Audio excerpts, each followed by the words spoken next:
Merhaba arkadaşlar, kanalımıza hoş geldiniz. Bugün sizler için güzeller güzeli Hande Erçel ve yakışıklı oyuncu Kerem Bürsin'den en güzel görüntülerini sizler için hazırladık.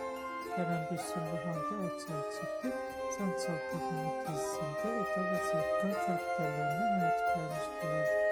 Herkes gibi biz de onları birbirine yakıştırıyoruz.